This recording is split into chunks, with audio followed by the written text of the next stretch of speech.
नमस्कार, ओम शांति ते नाले सत श्री अकाल। सतगुरु करता पुरख च अज फिर मैं तुहाडा स्वागत करदी हाँ।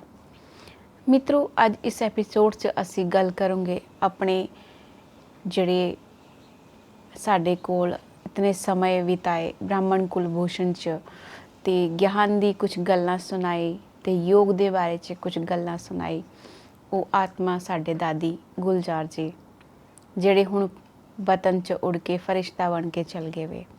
ਉਹ ਨਿਰਾਕਾਰੀ ਨਿਰਵਿਕਾਰੀ ਨਿਰਹੰਕਾਰੀ ਨਿਮਿਤ ਨਿਰਮਾਨ ਨਿਰਮਲ ਜਿਹੜੇ ਹੁਣ ਇਸ ਵੇਲੇ ਨਵਯੁੱਗ ਦਾ ਨਿਰਮਾਣ ਕਰਨ ਵਾਲਾ ਸਤਯੁੱਗ ਦੀ ਸਥਾਪਨਾ ਕਰਨ ਲਈ ਆਪਣੇ ਇਸ ਬ੍ਰਾਹਮਣ ਕੁਲਭੂਸ਼ਣ ਤੇ ਵਿਦਾਈ ਲੈ ਕੇ ਚਲ ਗਏ ਵੇ। ਉਹਨਾਂ ਦਾ ਜਨਮ ਹੋਇਆ 1929 ਚ ਜੇ 9 वर्ष ਦੀ ਆਯु ਚ ਉਹ 1936 ਚ ਇਸ ਗਿਆਨ ਚ आ गए थे। उन्होंने जड़ा वर्ष था 94। आइए इस ज्ञान की गल्लां वास्ते असी जानते दादी गुलजार दे बारे च उन्होंने जीवन गथा दे बारे च उन्होंने नाल रह के साडे भराता निर्वेर भाई साहब ने क्या अनुभव प्राप्त किया, क्या ज्ञान की गल्लां उन्होंने जीवन च आई तो उन्होंने नाल रह के क्या क्या उन्होंने अनुभव किया। स्वागत करते हैं सतगुरु करता पुरख च साडे भराता निर्वेर भाई साहब का। भाई साहब सतगुरु करता पुरख च तुहाडा बहुत बहुत स्वागत है। बहुत बहुत धन्यवाद। ओम शांति जी भाई साहब, जिद्दां मैं इस वेले बोलिया करती थी कि साडे जिहड़े दादी है दादी थे गुलजार उन्हां दे नाल तुसी कुछ समय बिताया होना अज दिन तक और कुछ सेवा भी की होनी, कुछ अनुभव भी प्राप्त किया होना। वो 11 मार्च 2021 च अपना इस देह दा शरीर दा त्याग करके सानू छड़ के वतन च गए। तुसी उन्हां दे नाल की अनुभव प्राप्त किया, साडे इन्हां दर्शकां नू थोड़ा दसो। ओम शांति। मैं पहली बार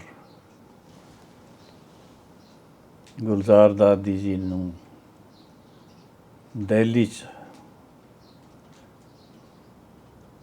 कमला नगर सेंटर ते मिलिया सी। भराता जगदीश चंद्र भी उत्थे हैगे सी ते उस वेले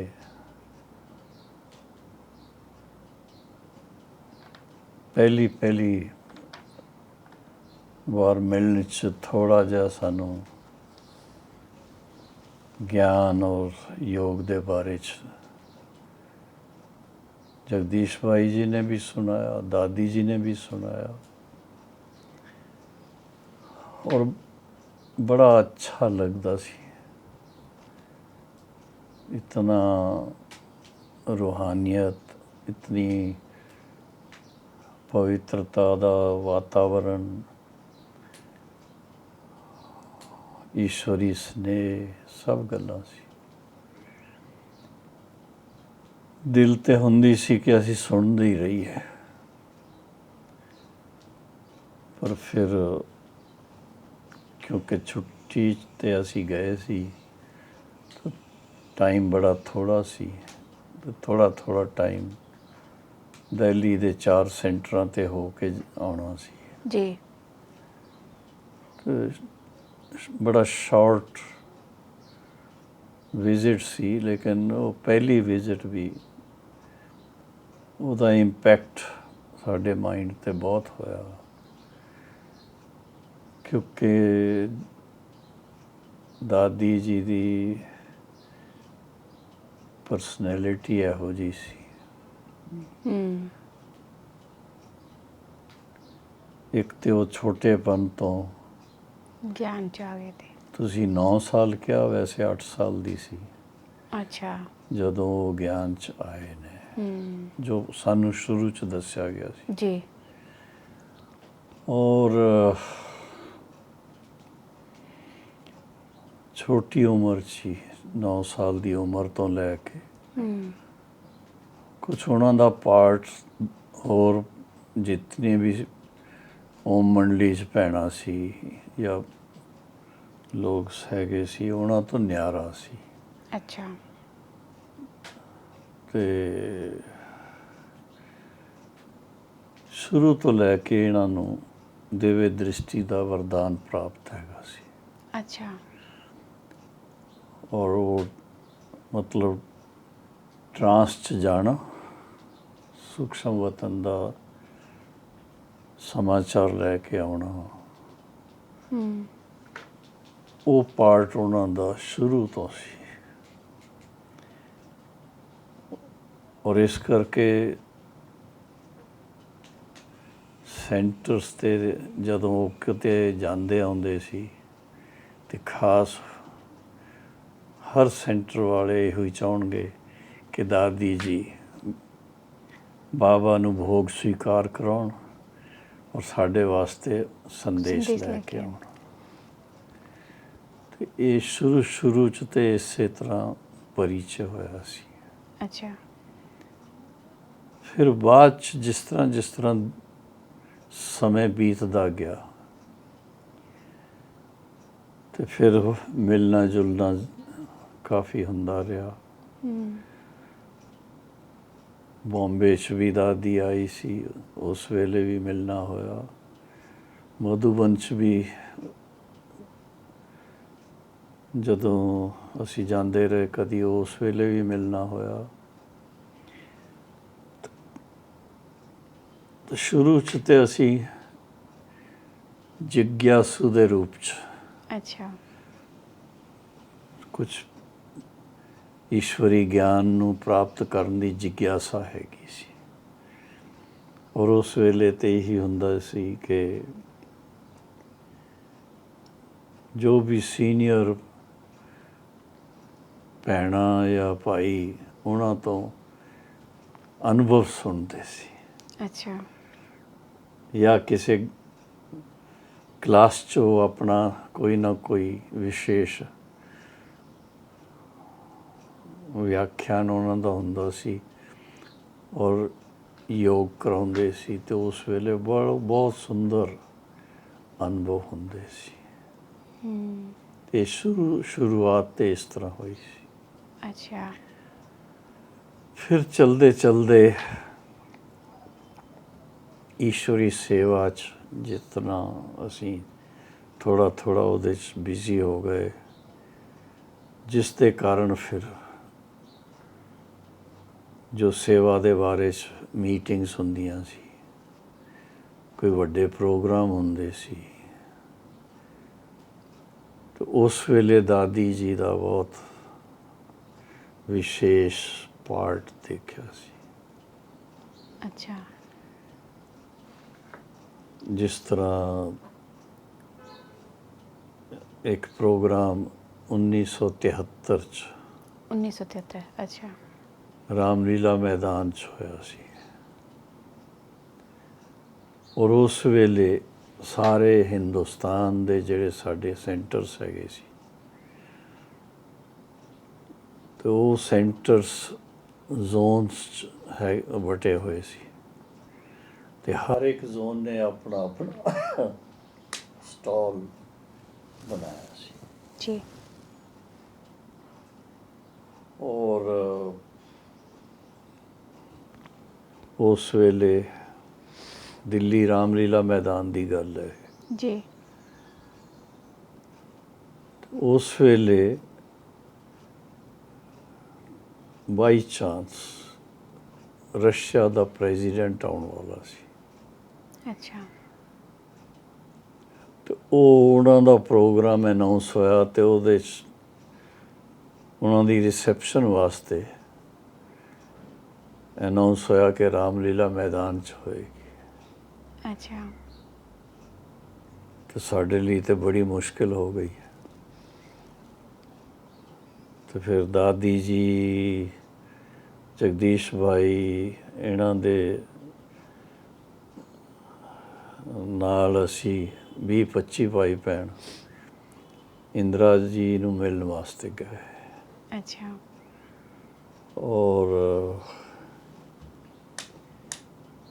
ਨਿਮੰਤਰਣ ਦਿੱਤਾ ਉਹਨਾਂ ਨੂੰ ਕਿ ਤੁਸੀਂ ਸਾਡੇ ਮੇਲੇ ਦਾ ਉਦਘਾਟਨ ਕਰੋ। ਅੱਛਾ। ਖੈਰ ਉਹਨਾਂ ਨੇ ਕਿਹਾ ਵੀ ਮੇਰੇ ਲਈ ਕਠਿਨ ਹੈਗਾ। ਫਿਰ ਵੀ ਉਹਨਾਂ ਦੇ ਆਪਣੇ ਪ੍ਰਾਈਵੇਟ ਸੈਕਟਰੀ ਮਿਸਟਰ ਜਾਰਜ, ਉਹਨਾਂ ਨੂੰ ਭੇਜਿਆ ਖਾਸ ਦੇਖਣ ਵਾਸਤੇ। ਰਾਤ ਨੂੰ 11:30-12 ਵਜੇ ਆ ਕਰਕੇ ਉਹਨਾਂ ਨੇ ਦੇਖਿਆ ਅਤੇ ਮੇਲਾ ਸਜਿਆ ਹੋਇਆ ਸੀ, ਔਰ ਦੇਵੀ ਦਾ ਵੀ ਬੜਾ ਹੀ ਸੋਹਣਾ ਸਟਾਲ ਬਣਿਆ ਹੋਇਆ ਸੀ, ਦੁਰਗਾ ਦੇਵੀ ਦਾ, ਜੋ ਈਸਟਰਨ ਜ਼ੋਨ ਵਾਲਿਆਂ ਨੇ ਬਣਾਇਆ ਸੀ। ਔਰ 24 ਘੰਟਾ ਉੱਥੇ ਇੱਕ ਮੈਡੀਟੇਸ਼ਨ ਰੂਮ ਬਣਾਇਆ ਸੀ। 24 ਘੰਟਾ ਉਹਦੇ 'ਚ ਮੈਡੀਟੇਸ਼ਨ ਚੱਲਦੀ ਸੀ ਅਤੇ ਉਹ ਸਾਰਾ ਉਹਨਾਂ ਨੇ ਦੇਖਿਆ ਔਰ ਉਹ ਰਿਪੋਰਟ ਜਾ ਕਰਕੇ ਮੈਡਮ ਨੂੰ ਦਿੱਤੀ। ਔਰ ਜਿਹੜੀ ਰਿਸੈਪਸ਼ਨ ਕਮੇਟੀ ਸੀ, ਉਹ ਡਾਕਟਰ ਸ਼ੰਕਰ ਦਿਆਲ ਸ਼ਰਮਾ ਜੀ ਦੇ ਅਧਿਅਕਸ਼ ਹੋਣ ਦੇ ਨਾਤੇ ਉਸ ਕਮੇਟੀ ਦੇ ਜੋ ਮੈਂਬਰ ਸੀ ਉਹਨਾਂ ਨੂੰ ਵੀ ਨਿਮੰਤਰਣ ਮਿਲਦਾ ਔਰ ਉਹਨਾਂ ਨੂੰ ਰਿਕੁਐਸਟ ਕੀਤਾ ਕਿ ਬਈ ਇਹ ਜਿਹੜਾ ਰਸ਼ੀਅਨ ਪ੍ਰੈਜ਼ੀਡੈਂਟ ਦਾ ਸਵਾਗਤ ਹੈ, ਰਿਸੈਪਸ਼ਨ ਹੈ, ਦੂਸਰੀ ਜਗ੍ਹਾ ਅਗਰ ਤੁਸੀਂ ਲਾਲ ਕਿਲ੍ਹੇ ਵਗੈਰਾ 'ਚ ਕਰ ਲਓ ਤਾਂ ਜ਼ਿਆਦਾ ਅੱਛਾ। ਅੱਛਾ। ਲਿਖਤ 'ਚ ਉਹਨਾਂ ਨੂੰ ਦਿੱਤਾ ਸੀ।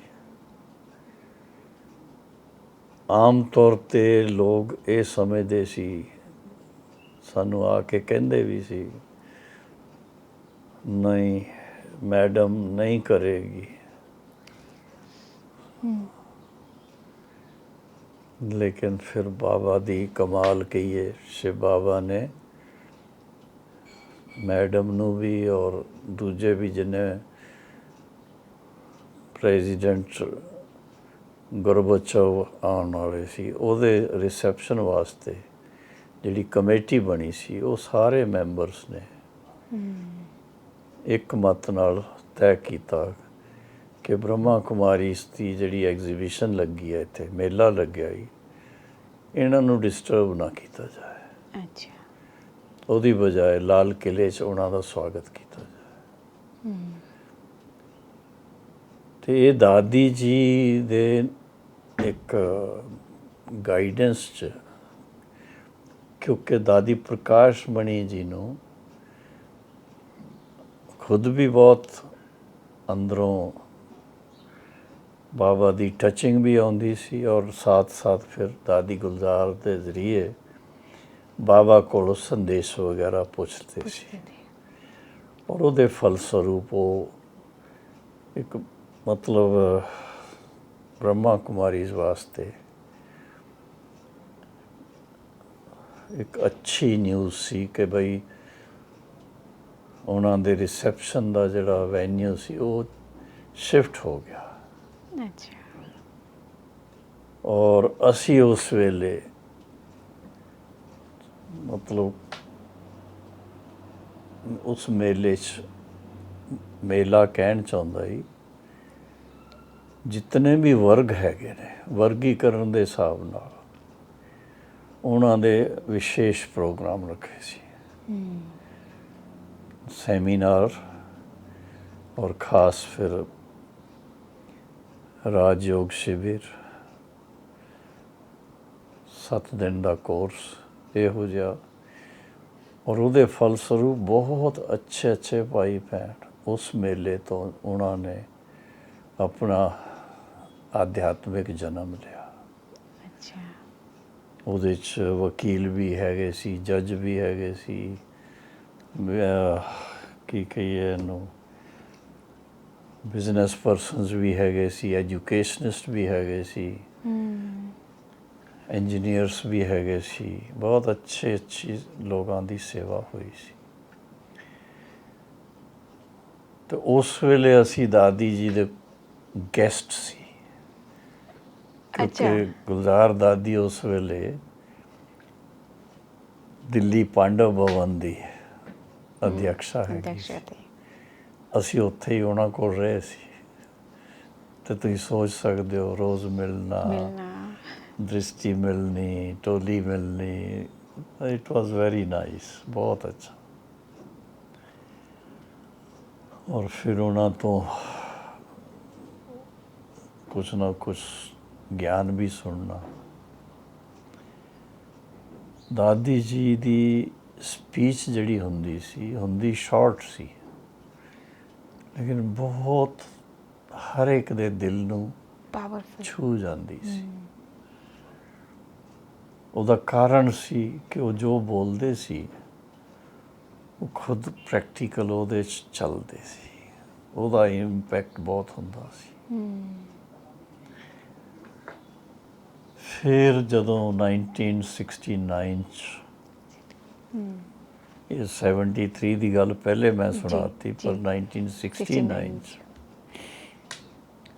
ਜਦੋਂ ਸਾਕਾਰ ਬ੍ਰਹਮਾ ਬਾਬਾ ਨੇ ਸਰੀਰ ਛੱਡਿਆ, 18 ਜਨਵਰੀ 1969, ਤੇ ਉਸ ਵੇਲੇ ਸਾਰੇ ਈਸ਼ਵਰੀ ਪਰਿਵਾਰ 'ਚ ਇੱਕ ਪ੍ਰਸ਼ਨ ਉੱਠਦਾ ਸੀ ਹਲਚਲ ਹੋ ਗਈ ਵੀ ਥੀ ਕਿ ਅੱਗੇ ਕੀ ਹੋਏਗਾ। ਤੇ 21 ਜਨਵਰੀ 1969 ਬਾਬਾ ਦਾ ਅੰਤਿਮ ਸੰਸਕਾਰ ਹੋਇਆ, ਔਰ ਉਸ ਤੋਂ ਬਾਅਦ ਸਭ ਨਹਾ ਧੋ ਕੇ ਤਿਆਰ ਹੋ ਕਰਕੇ ਹਿਸਟਰੀ ਹਾਲ 'ਚ ਆ ਕੇ ਬੈਠੇ ਈਸ਼ਵਰੀ ਯਾਦ 'ਚ। ਔਰ ਉਸ ਵੇਲੇ ਜਿਸ ਤਰ੍ਹਾਂ ਈਸ਼ਵਰੀ ਪਰਿਵਾਰ ਦੀ ਰਸਮ ਹੈ, 13 ਦਿਨ ਨਹੀਂ 13 ਬਾਅਦ 'ਚ ਹੋਏ। ਅੱਛਾ ਪਹਿਲੀ ਵਾਰੀ ਅੱਛਾ ਜੋ ਭੋਜਨ ਦਾ ਭੋਗ ਲੱਗਿਆ, ਉਹ ਦਾਦੀ ਗੁਲਜ਼ਾਰ ਨੇ ਲਗਾਇਆ ਸੀ। ਅੱਛਾ ਔਰ ਗੁਲਜ਼ਾਰ ਦਾਦੀ ਟਰਾਂਸ 'ਚ ਜਾਂਦੀ ਸੀ, ਫਿਰ ਆ ਕਰਕੇ ਆਪਣਾ ਉਹ ਮੈਸੇਜ ਸੁਣਾਉਂਦੀ ਸੀ। ਉਸ ਦਿਨ ਉਹ ਟਰਾਂਸ 'ਚ ਗਈ, ਅਸੀਂ ਸਾਹਮਣੇ ਬੈਠੇ ਹੋਏ ਸੀ, ਔਰ ਆਹਿਸਤਾ ਆਹਿਸਤਾ ਉਹਨਾਂ ਨੇ ਜਿਸ ਤਰ੍ਹਾਂ ਟਰਾਂਸ 'ਚ ਹੀ ਅੱਖ ਖੋਲ੍ਹ ਕਰਕੇ ਥੋੜ੍ਹੀ ਥੋੜ੍ਹੀ, ਔਰ ਫਿਰ ਜੋ ਅਸੀਂ ਸਭ ਬੈਠੇ ਸੀ, ਦਾਦੀ ਬੈਠੀ ਸੀ, ਦੀਦੀ ਮਨਮੋਹਿਨੀ ਬੈਠੀ ਸੀ, ਹੋਰ ਦਾਦੀਆਂ ਬੈਠੀਆਂ ਸੀ, ਕੁਛ ਜਗਦੀਸ਼ ਭਾਈ, ਰਮੇਸ਼ ਭਾਈ, ਮਾਈਸੈਲਫ, ਹੋਰ ਵੀ ਮੁੱਖ ਭਾਈ ਬਹਿਣ ਹੈਗੇ ਸੀ। ਜੀ ਤੇ ਬਾਬਾ ਨੇ ਪਹਿਲੇ ਤਾਂ ਸਭ ਨੂੰ ਦ੍ਰਿਸ਼ਟੀ ਦਿੱਤੀ, ਜਿਸ ਤਰ੍ਹਾਂ ਸਾਕਾਰ ਬਾਬਾ ਦਿੰਦੇ ਸੀ। ਔਰ ਉਸ ਤੋਂ ਬਾਅਦ ਪਹਿਲੀ ਅਵਿਅਕਤ ਮੁਰਲੀ ਜਿਹੜੀ ਉਹ ਦਾਦੀ ਦੀ ਉਹ 21 ਤਾਰੀਖ ਸ਼ਾਮ ਨੂੰ, ਔਰ ਉਹ ਮੁਰਲੀ ਜਿਹੜੀ ਸੀ ਬਹੁਤ ਹੀ ਵੈਲਿਊਏਬਲ, ਮੈਂ ਕਹਾਂਗਾ ਕਿ ਜੋ ਸਾਡੇ ਮਨ 'ਚ ਕਈ ਸਵਾਲ ਉੱਠਦੇ ਸੀ, ਅੱਗੇ ਕੀ ਹੋਏਗਾ, ਕਿਸ ਤਰ੍ਹਾਂ ਚੱਲੇਗਾ ਕਾਰੋਬਾਰ। ਬਾਬਾ ਪਹਿਲੇ ਤੇ ਬਾਬਾ ਸਾਨੂੰ ਕਦਮ ਕਦਮ 'ਤੇ ਗਾਈਡ ਕਰਦੇ ਸੀ, ਹੁਣ ਕੀ ਹੋਏਗਾ, ਉਹ ਸਾਰੀਆਂ ਗੱਲਾਂ ਦਾ ਸਾਨੂੰ ਜਵਾਬ ਉਸ ਵੇਲੇ ਅਵਿਅਕਤ ਬਾਪ ਦਾਦਾ ਨੇ ਦਾਦੀ ਗੁਲਜ਼ਾਰ ਦੇ ਜ਼ਰੀਏ ਦਿੱਤਾ। ਤੇ ਅਵਿਅਕਤ ਬਾਬਾ ਦੇ ਆਉਣ ਦੀ ਸ਼ੁਰੂਆਤ 21 ਜਨਵਰੀ 1969 ਹੋਈ ਸੀ। ਔਰ ਉਹਦੇ 'ਚ ਖਾਸ ਗੱਲ ਸੀ ਕਿ ਦੇਖੋ, ਪਹਿਲੇ ਤੇ ਬਾਬਾ ਨੂੰ ਆਪਣੇ ਸਰੀਰ ਵਾਸਤੇ ਟਾਈਮ ਦੇਣਾ ਪੈਂਦਾ ਸੀ, ਹੁਣ ਸਾਰਾ ਹੀ ਟਾਈਮ ਬੱਚਿਆਂ ਵਾਸਤੇ। ਔਰ ਫਿਰ ਇੱਕ ਤੇ ਰਸਮ ਦੇ ਅਨੁਸਾਰ ਕਹੀਏ ਕਿ ਰੋਜ਼ ਬ੍ਰਹਮਾ ਭੋਜਨ ਬਾਬਾ ਨੂੰ ਸਵੀਕਾਰ ਕਰਾਉਂਦੇ ਸੀ, ਤੇ ਅਲੱਗ ਅਲੱਗ ਸੰਦੇਸ਼ਾਂ ਵੀ ਕਰਾਉਂਦੇ ਸੀ। ਲੇਕਿਨ ਫਿਰ ਦਾਦੀ ਗੁਲਜ਼ਾਰ ਦਾ ਇੱਕ ਦੋ ਦਿਨ ਤੋਂ ਬਾਅਦ ਪਾਠ ਚੱਲਦਾ ਸੀ, ਔਰ ਉਸ ਵੇਲੇ ਬਾਬਾ ਫਿਰ ਵਤਨ ਤੋਂ ਸਾਕਾਰ 'ਚ ਆ ਕੇ ਦ੍ਰਿਸ਼ਟੀ ਦਿੰਦੇ ਸੀ, ਥੋੜ੍ਹੀ ਬਾਣੀ ਸੁਣਾਉਂਦੇ ਸੀ। ਔਰ ਉਸ ਵੇਲੇ ਬਾਬਾ ਨੇ ਇਹ ਡਿਕਲੇਅਰ ਕਰ ਦਿੱਤਾ ਕਿ ਇਹ ਜਿਹੜਾ ਰਥ ਹੈ ਦਾਦੀ ਦਾ, ਇਹਦੇ ਜ਼ਰੀਏ ਬਾਪ ਦਾਦਾ ਬੱਚਿਆਂ ਨੂੰ ਮਿਲਦੇ ਰਹਿਣਗੇ, ਗਾਈਡ ਕਰਦੇ ਰਹਿਣਗੇ। ਅੱਛਾ। ਔਰ ਤੁਸੀਂ ਜਾਣਦੇ ਹੋ ਲਗਭਗ 50 ਸਾਲ ਦੇ ਕਰੀਬ, ਜੀ। ਟੂ ਬੀ ਐਗਜ਼ੈਕਟ ਮੈਂ ਕਹਾਂਗਾ 48 ਸਾਲ ਲਗਾਤਾਰ, ਇਨ ਬਿਟਵੀਨ ਥੋੜ੍ਹਾ ਦਾਦੀ ਗੁਲਜ਼ਾਰ ਦੀ ਤਬੀਅਤ 1988 'ਚ ਥੋੜ੍ਹੀ ਇਹੋ ਜਿਹੀ ਹੋ ਗਈ ਸੀ, ਜੀ। ਤੇ 1 ਸਾਲ ਥੋੜ੍ਹਾ ਰਿਲੈਕਸਡ ਕਹੀਏ ਜਾਂ ਛੁੱਟੀ ਕਹੀਏ, ਜੋ ਵੀ ਕਾਰਨ ਥਾ। ਔਰ ਉਹਨਾਂ ਦਿਨਾਂ 'ਚ ਮਾਊਂਟ ਆਬੂ 'ਚ ਪਾਣੀ ਦੀ ਬੜੀ ਦਿੱਕਤ ਸੀ, ਅੱਛਾ। ਤੇ ਉਹ 1 ਸਾਲ ਬਾਬਾ ਦਾ ਮਿਲਨ ਗੁਲਜ਼ਾਰ ਦਾਦੀ ਦੇ ਜ਼ਰੀਏ ਨਹੀਂ ਹੋਇਆ ਸੀ। ਬਾਅਦ 'ਚ ਫਿਰ ਹੋਇਆ, ਔਰ ਫਿਰ ਤੇ ਲਗਾਤਾਰ ਚੱਲਦਾ ਰਿਹਾ।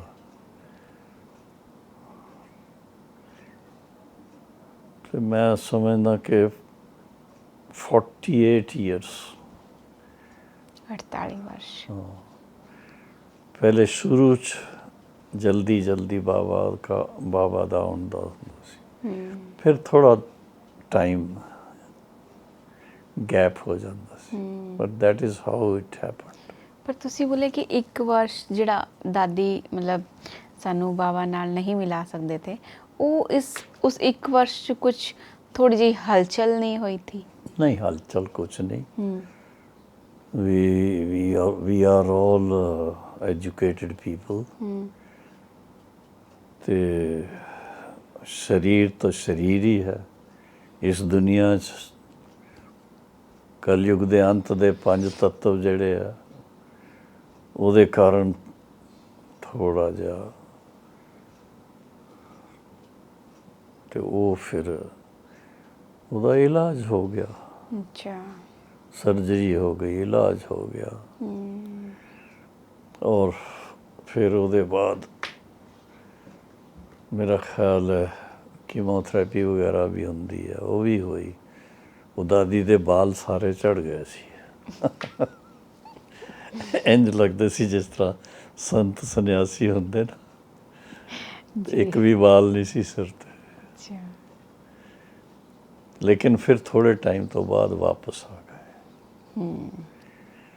ਉਹਦਾ ਕੀਮੋਥੈਰੇਪੀ ਦਾ ਜਦੋਂ ਅਸਰ ਖਤਮ ਹੋ ਗਿਆ ਤੇ ਫਿਰ ਆ ਗਏ।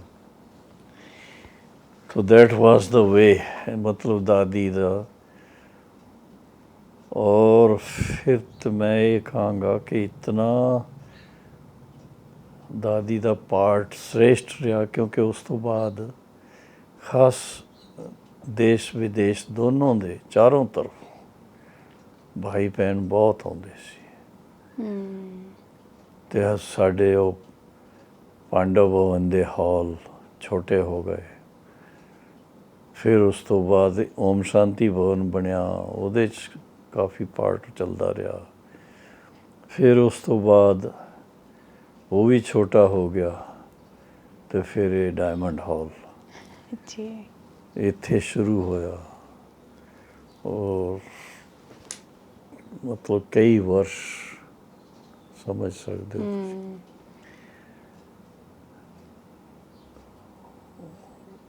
ਇੱਕ ਚੀਜ਼ ਸੀ ਕਿ ਲੋਕ ਠੀਕ ਸਮਝ ਸਕਣ, ਤੇ ਉਹ ਉੱਚੀ ਆਵਾਜ਼ 'ਚ ਨਹੀਂ ਸੀ, ਉਹਨਾਂ ਦੇ ਜ਼ਰੀਏ ਅਵਿਅਕਤ ਬਾਬਾ ਦੀ ਬਾਣੀ ਚੱਲਦੀ ਸੀ। ਅਵਿਅਕਤ ਮਾਨਾ ਅਵਿਅਕਤ, whispering voice. ਓਮ ਸ਼ਾਂਤੀ। ਓਮ ਸ਼ਾਂਤੀ।